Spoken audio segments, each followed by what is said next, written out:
Hello students, आज हम संस्कृत व्याकरण में समास पढ़ेंगे।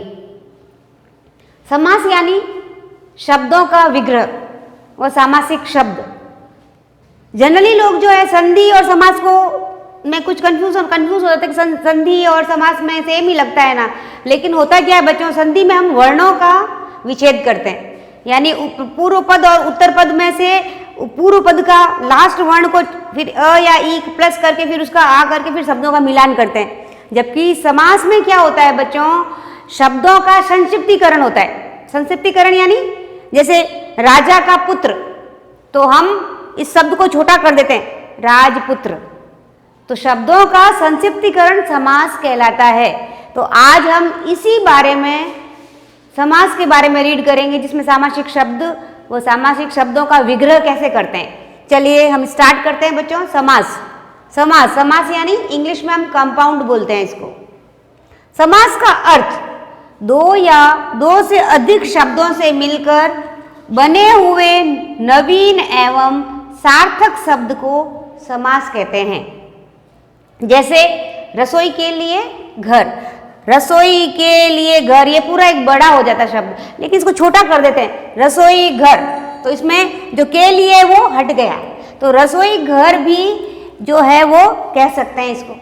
तो रसोई घर और रसोई के लिए घर, तो इसको छोटा कर दिया यानी संक्षिप्त कर दिया, इसको संक्षिप्तीकरण यानी शॉर्ट में हम बोलेंगे रसोई घर।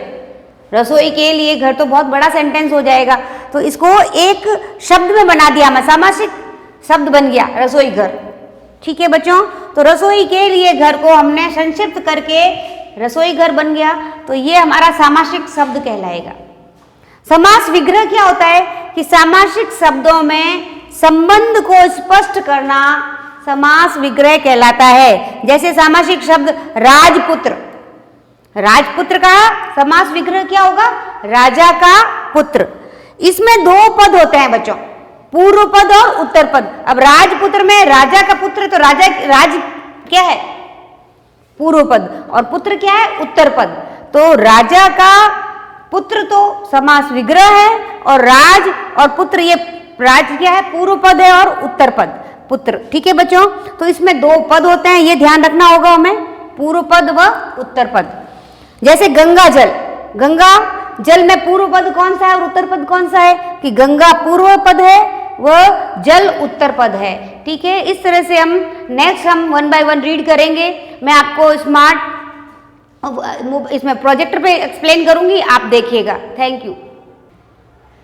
तो बच्चों, हम समास के बारे में थोड़ा बहुत जानकारी मिल गई हमें। तो समास का तात्पर्य संक्षिप्तीकरण यानी उसका शॉर्ट फॉर्म कर देना। रसोई का घर, तो रसोई घर एक छोटा सा वर्ड बन गया, तो इसी को सामासिक शब्द बोलते हैं। दो या दो से अधिक शब्दों से मिलकर बने हुए नवीन एवं सार्थक शब्द को समास कहते हैं। एग्जाम्पल मैंने बताया था आपको, जैसे रसोई के लिए घर, इसे हम रसोई घर भी कह सकते हैं बच्चों। तो ये हमारा सामासिक शब्द के बारे में पता लग गया। अब हमें पता लगना है कि शब्द क्या होते हैं।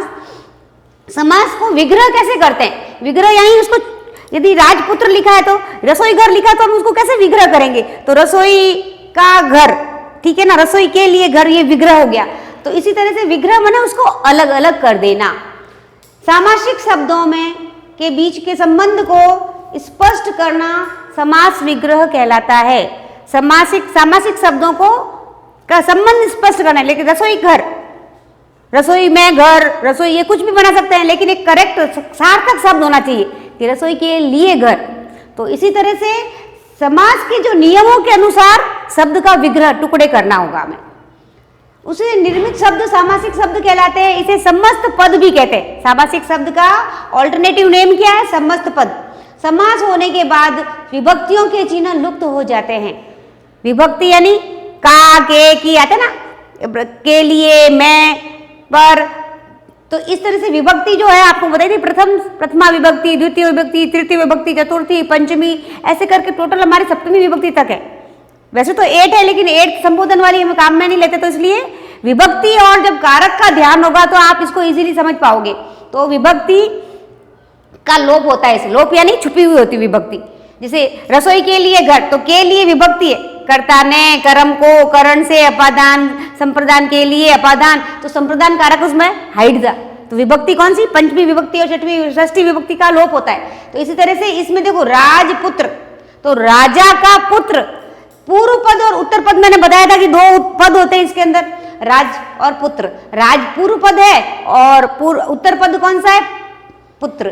तो पूर्व पद और उत्तर पद, इसमें दो पद होते हैं समास में।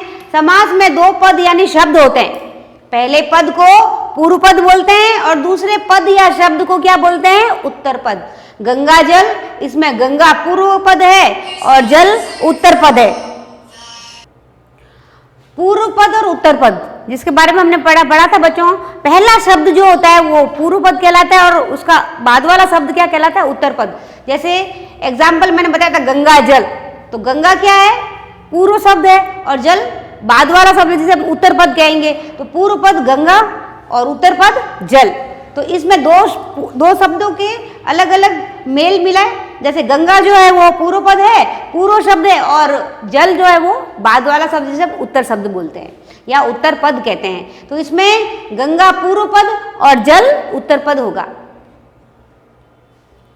अब हम बात करते हैं समास के कितने प्रकार या भेद होते हैं। तो समास के 6 भेद है बच्चों, यानी टाइप्स ऑफ द समास कंपाउंड। अव्ययीभावी समास, तत्पुरुष समास, कर्मधारी समास, द्विगु समास, बहुब्रीहि समास और द्वंद्व समास।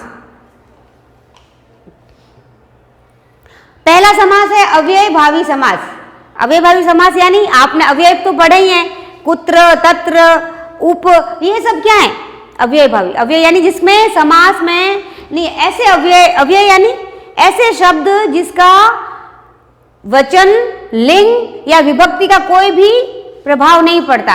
अव्ययीभावी समास में क्या है कि जब विभक्ति आदि अर्थों में वर्तमान अव्यय पद का सुबंत के साथ नित्य रूप है से समास होता है तो वह अव्ययीभावी समास कहलाता है। इसमें यह जानना चाहिए, जैसे अव्यय पदम, अव्यय पद क्या है कि अव्यय, स्यार्थ, विग्रह, समस्त पद। जैसे अधि, अधि क्या है? अव्यय, और इसकी एक विभक्ति कौन सी है? सप्तमी विभक्ति है।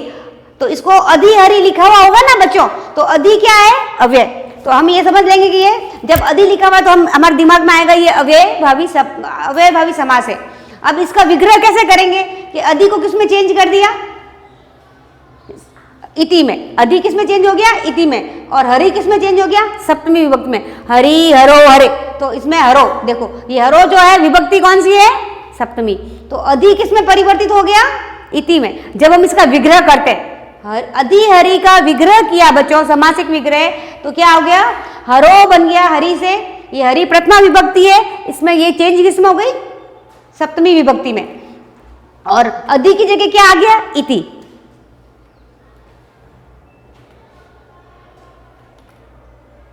अब हमारे पास और भी एग्जाम्पल्स हैं जिसको हम देखेंगे बच्चों। अव्ययभावी समास प्रायेण पूर्व पद पदार्थ प्रधानम। अव्ययभावी समास जिसमें पूर्व पद अव्यय होता है उसे हम पूर्व पद, उसे हम क्या बोलते हैं? अव्ययभावी समास। जैसे अधि हरि, तो अधि क्या था? अव्यय है। इसी तरह से अधि अव्यय, तो अधि हरि से हमने सप्तमी, हरि को प्रथम विभक्ति को सप्तमी विभक्ति में चेंज कर दिया। तो ये देखो बहुत सारे हमारे इस तरह से ये अव्यय हैं जिनसे हम समझ जाएंगे कि ये अव्ययभावी समास है। निम्न अव्यय आदि प्रयुक्त शब्दों में अव्ययभावी समास माना जाता है: विभक्ति, समीपः, समृद्धि, वृद्धि, अभाव, अत्ययः, असंप्रति, प्रादुर्भाव, पश्चात, योग्यतः, विप्सः, अनतिक्रम्य, अनुपूर्णे, योग्य पद, सादृश्य, संपत्ति, साकल्य और आदि। ये सारे क्या हैं? अव्ययभावी पद, जिससे हम पता लगाएंगे कि ये हमारा अव्ययभावी समास है। अब आता है विभक्ति। जब किसी अव्यय में विभक्ति कौन सी लगेगी? जब किसी समस्त पद में प्रथम पद अधि लगा हो तो अव्यय वहां पे अव्ययभावी समास कहलाता है। यानी अधि अव्यय है, हरि, विष्णु, रामम ये क्या है? संज्ञा। तो अव्यय यानी प्रथम पद अव्यय है तो ये संज्ञा वाले शब्द हैं वो किसमें कन्वर्ट हो जाएंगे? सप्तमी विभक्ति में। जैसे सब समय दूसरे पद को सप्तमी विभक्ति लगाकर हमें उसे आगे इति लगा देना है। अधि की जगह किस में चेंज हो जाएगा? इति में। से अधि हरि तो हरो इति, अधि विष्णु विष्णु इति, अधि सरामम रामे इति। तो ये सारे सप्तमी विभक्ति के शब्द पहले आ गए, संज्ञा वाले शब्द, और अधि की जगह पे क्या चेंज हो गया? इति में कन्वर्ट हो गया। कितना इजी हो गया बच्चों। तो अव्ययभावी समास तो समझ में आ गए आपको। जैसे और एग्जाम्पल बता रही हूं मैं इसमें। समीप, जब किसी समस्त पदों के पद प्रथम पद में उप लगा हो, जैसे अधि में हमने इति में कन्वर्ट किया, इसमें उप लगा हुआ है तो वो समीपम में कन्वर्ट हो जाएगा, चेंज हो जाएगा। ठीक है, अव्यय हो जाता है, वहां भी अव्ययभावी समास होता है। विग्रह करते हैं ना, तो उस समय उत्तर पद में षष्ठमी विभक्ति लग जाती है, उसमें सप्तमी विभक्ति लगी थी अधि में। अब उप लगाएंगे, वहां पे कौन सी विभक्ति लगेगी? षष्ठी विभक्ति। गंगाया समीपम उपगंगम, उपनदी नद्याः समीपम, उपगिरि गिरेहि गिरेः समीपम। तो ये कौन सी विभक्ति हो गई? छठी विभक्ति। जब उप लगा हुआ होगा अव्यय, तब हम उसको छठी विभक्ति में विग्रह करते समय छठी विभक्ति में डाल देंगे इसको। जैसे गंगाया, तो उप को किस में चेंज कर दिया? समीपम। और ये विभक्ति कौन सी लग गई संज्ञा में? गंगा संज्ञा है, तो संज्ञा में क्या लग गया? गंगाया। कौन सी विभक्ति है? छठी विभक्ति। समीपम तो षष्ठम विभक्ति, और समीपम उप को किस में चेंज कर दिया? समीपम में चेंज कर दिया। वृद्धि, यदि वृद्धि यानी दू लिखा हुआ होगा ना, दुर्ह दुषो, तो इसमें हम उसको वृद्धि में चेंज कर देंगे। वृद्धि इस अर्थ में दुर या दुस अव्यय शब्दों का प्रयोग होता है। विग्रह करते समय षष्ठी विभक्ति लगाकर वृद्धि शब्द लिख दिया जाता है। जैसे दुर यवनम, तो यवनानाम वृद्धि, तो वृद्धि यवना नाम क्या है? षष्ठी विभक्ति। और दूर किस में चेंज हो गया? वृद्धि में चेंज हो गया। दुर्हूणम, हूणानाम वृद्धि, ये छठी विभक्ति हूण की, हूणम की, और ये दू किस में चेंज हो गया? वृद्धि में। दुश्चोलनम, तो ये चोला नाम वृद्धि। तो ये बच्चों ध्यान रखना पड़ेगा आपको कि जहाँ पे उप आ रहा है उसको हम किस में चेंज कर देंगे? समीपम में। और जब अधि आ रहा है तो इति में चेंज हो जाएगा, और जब वृद्धि आ रहा है तो किसमें? दू आ रहा है तो किसमें चेंज हो जाएगा? वृद्धि में चेंज हो जाएगा। ये आपको ध्यान रखना होगा। और संज्ञा जो है वो षष्ठी विभक्ति में चेंज हो जाएगी। अब आता है अव्ययभावी समास का, और भी हम अच्छे से अर्थ पढ़ लेते हैं। जिस समास का पूर्व पद अव्यय होता है, प्रधान होता है, और समस्त पद अव्यय की भांति कार्य करते हैं, अव्ययभावी समास कहलाते हैं। जैसे यथाशक्ति, यथाशक्ति तो शक्तिम अनतिक्रम्य, यथा की जगह पे अनतिक्रम्य आ गया। जब कभी भी यथा आएगा तो आप अनतिक्रम्य लिख देंगे। ये सिर्फ नियम है, रूल्स हैं, आपको इसमें कुछ चेंज नहीं करेंगे। आप यथा आया तो आप अनतिक्रम लिखेंगे, आदि आ गया तो आप उसको इति बनाएंगे, समीप आ गया तो उप आया तो समीप बनाओगे। इसी तरह से यथा आया तो शक्तिम अनतिक्रम्य यानी शक्ति के अनुसार। प्रतिदिनम, दिनम दिनम प्रति, तो ये प्रति जब भी लिखा हुआ आता है तो उसको ये वाला जो संज्ञा शब्द है ना, इसको 2 बार लिख देने का। दिनम दिनम प्रति। प्रत्यक्षम तो अक्षम अक्षम प्रति, प्रति एक बार लिखा और इसके बाद वाला शब्द को 2 बार लिखना है, पर वो 2 शब्द पहले लिखने पड़ेंगे। ये तो हमने अभी पढ़ा ही था। उप यानी समीपम हो गया था बच्चों। इसमें उप गुरु तो गुरो समीपम, उप गंगम गंगाया समीपम, ये षष्ठी विभक्ति और उसके साथ में समीपम लिख दिया हमने। इसी तरह से सह लिखा हो, निर लिखा हुआ तो हम क्या करेंगे? निर माने अभाव, उसको निर को क्या कर देंगे? अभाव लिख देंगे।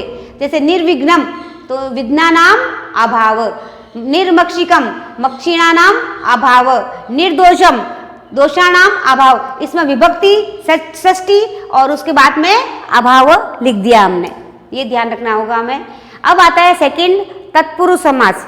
तत्पुरुष समास पे भी विभक्ति का बहुत ही प्रभाव होता है। इसमें द्वितीय विभक्ति से लेकर के सप्तमी विभक्ति तक के अलग अलग शब्द हैं और उनको आपको पहचानना होगा कि द्वितीय विभक्ति के साथ में कौन सा तत्पुरुष है, सप्तमी विभक्ति के साथ कौन सा तत्पुरुष है। तो इसको हम 1 बाय 1 एग्जाम्पल सहित रीड करेंगे और सीखेंगे कैसे करते हैं। नाउ वी लर्न दिस तत्पुरुष समास। सेकंड समास कौन सा है? तत्पुरुष समास। पहला कौन सा था? अव्ययभावी। अब आता है तत्पुरुष समास में प्राय उत्तर पद की प्रधानता होती है।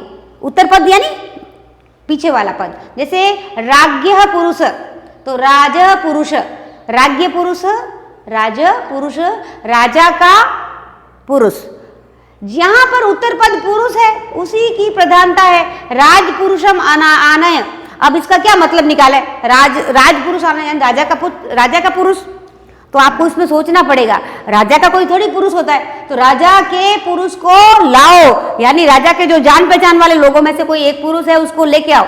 तो हमें ये ध्यान रखना होगा कि राज पुरुषों में राज पुरुष यानी राजा पुरुष, तो आप राजा को थोड़ी उठा के लाओगे, राजा के साथ में जो काम करने वाले में से कोई एक पुरुष को लाओ, तो राज पुरुषम आनय। तो इसके लिए ऐसा कहने पर पुरुष को ही लाया जाता है।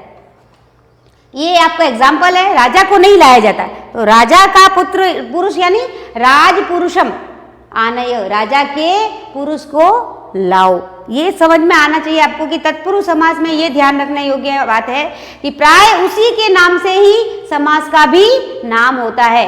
अब इसमें उत्तर पद प्रधान माना गया पुरुष, लेकिन कौन सा? राजा के लिए।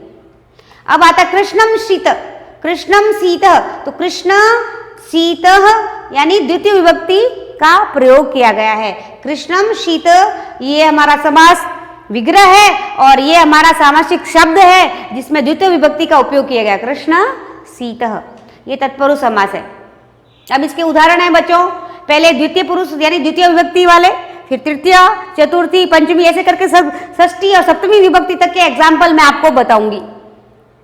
द्वितीय पुरुष तत्पुरुष, इसमें प्रथम पद द्वितीय विभक्ति का होता है और द्वितीय पद प्रथम विभक्ति का होता है। जैसे दुखम प्राप्त, दुख प्राप्त, दुख का कौन सा है ये विभक्ति? प्राप्तम और अतीत, इसमें देखा आपने दुखम प्राप्त, ये प्रथम पद जो है कौन सा विभक्ति का है? द्वितीय विभक्ति का। और उत्तर पद कौन सी विभक्ति का है? प्रथमा विभक्ति का है। तो दुखम प्राप्त, दुख प्राप्त, ये समस्त पद है यानी समास का सामासिक पद है और ये इसका विग्रह है। सुखम प्राप्त, सुख प्राप्त, कष्टम अतीत, कष्टातीत, दुखम अतीत, दुखातीत। तो इसमें द्वितीय विभक्ति से विग्रह किया हमने और प्रथम पद द्वितीय विभक्ति और उत्तर पद जो है वो प्रथम विभक्ति है। इसका हिंदी में अनुवाद है दुख को प्राप्त होना, सुख को प्राप्त होना, कष्ट से निकलना, दुखातीत यानी दुख से निकलना।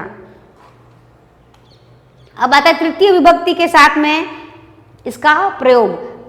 तृतीय विभक्ति तत्पुरुष, इसमें प्रथम पद तृतीय विभक्ति का होता है और द्वितीय पद प्रथमा विभक्ति। जैसे उसमें क्या था?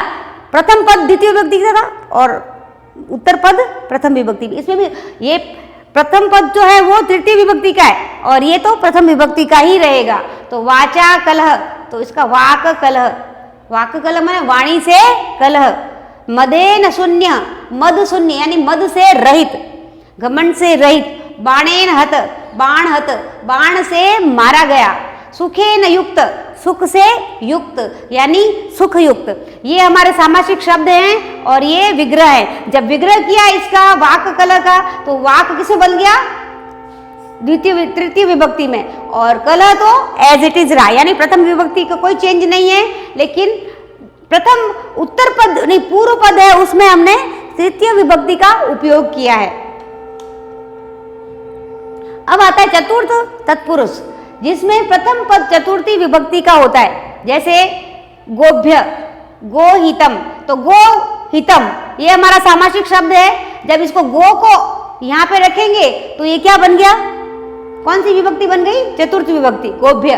पुत्र रक्षितम, तो पुत्राय रक्षितम, ये तो प्रथम विभक्ति ही है, लेकिन इसमें जो पद है वैसे ही रहेगा, लेकिन पहला पद जो है पूर्व पद है वो किसमें चेंज हो गया? चतुर्थी विभक्ति में। गवे मुखम यानी गो मुखम, तो गो किसमें हो गया? गवे यानी चतुर्थी विभक्ति, गवे सुखम, गाय के लिए सुख। काक बलि, तो काक की चतुर्थी विभक्ति क्या होगी? काकेभ्य, काकेभ्य बलि, बलि एज इट इज है, लेकिन इसका ये काक जो है किसमें विभक्ति में चेंज हो गया? चतुर्थी विभक्ति में। अब आता है सप्तमी विभक्ति।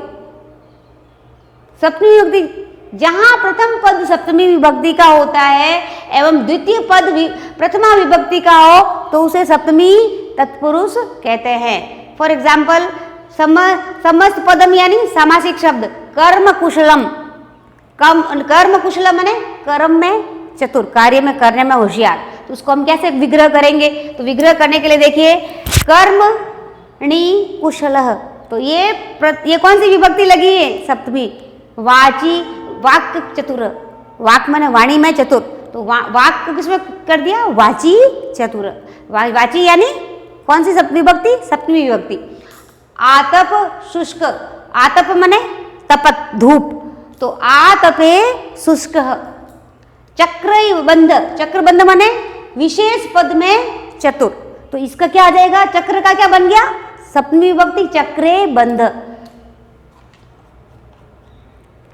अब तीसरा आता है हमारा बच्चों कर्मधारय समास, यानी आपने देखा होगा वर्ब यानी कर्म, कर्म यानी कार्य, किसी कार्य को करना, तो कार्य करना, करता, उसके बाद कर्म आता है ना बच्चों, तो कर्म यानी वर्ब, जो हम जा रहे हैं, खेल रहे हैं, कर रहे हैं, तो इसमें जैसे एग्जाम्पल्स भी दे रखे हैं, तो ये आप हम देखेंगे तो समझ में आएगा आपको किस तरह से कर्मधारय समास बनता है। तो जब तत्पुरुष समास के दोनों पदों में एक ही विभक्ति अर्थात समान विभक्ति लगती है, तो उसे हम क्या कहते हैं? समानाधिकरण पूर्व तत्पुरुष या फिर कर्मधारय समास भी कहते हैं। यानी दोनों में, जैसे मैंने पहले बताया था आपको, पहले प्रथम विभक्ति उत्तर पद में, फिर पूर्व विभक्ति। यहाँ पे क्या होगा? पूर्व पद और उत्तर पद में दोनों में सेम विभक्ति होगी। यदि पहला वाला पद प्रथम विभक्ति का है तो दूसरा वाला पद भी प्रथम विभक्ति का होगा। जैसे नील कमलम, तो नीलम कमलम, तो नीलम क्या है? ये भी प्रथम विभक्ति और कमलम भी प्रथम विभक्ति। इस उदाहरण में नीलम कमलम इन दोनों पदों में समान विभक्ति है, यानी दोनों प्रथमा विभक्ति के हैं। इसीलिए नीलम पद जो है वो दूसरे पद यानी कमल का विशेषण बताता, विशेषता बता रहा है कि कमल कैसा है? लोटस ब्लू कलर, नीला कलर का है, तो ये क्या? नील कमलम, तो इसीलिए विशेषण एडवर्ब बन गया ये कमलम। तो यहाँ नीलम पद जो है विशेषण है, एडजेक्टिव है, और ये क्या है? कमलम यानी कमल का फूल, लोटस, तो इसकी विशेषता विशेष्य बन गया, इसीलिए यह कर्मधारय समास कहलाता है बच्चों। इसके एग्जाम्पल हम देखेंगे। कर्मधारय समास, विशेषण और विशेष्य कर्मधारय, जैसे पीतम अंबरम इति, पीतांबर, पीला वस्त्र, रक्तम कमलम इति, रक्त कमलम, तो लाल कमल, वीर पुरुष, तो वीर पुरुष इति, तो ये क्या आ गया? वीर पुरुष, प्रथमा विभक्ति, और ये भी प्रथमा विभक्ति है। दीर्घ रजु इति, तो दीर्घ रजु माने लंबी रस्सी। उपमान, उपमान यानी किसी को उपमान देना, यानी उसको किसी के अपन कहते ना, अरे ये तो कितना सुंदर लग रहा है, कैसा सुंदर लग रहा है, कैसा बोलता है, जैसे कोई कोयल बोल रही हो, तो ये उपमा देना हो गया। तो इसमें देखो घनश्याम, घनश्याम मेघ के समान काला, तो घन इव श्याम इति, इसका ये क्या? विग्रह किया। तो हम कैसे विग्रह करेंगे? घन इव श्याम इति। कुसुम कोमल, कोमलम, तो कुसुमहम इव कोमलम इति, यानी फूल के समान कोमल। चंद्र इव मुखम, चंद्रमुखम, चंद्र के समान मुख। शैलोन्नत, शैल इव उन्नत इति, यानी पर्वत के समान। तो ये अपनी उपमा, उपमा यानी किसी से अलंकृत करना। अब आता उपमानोत्तर पद।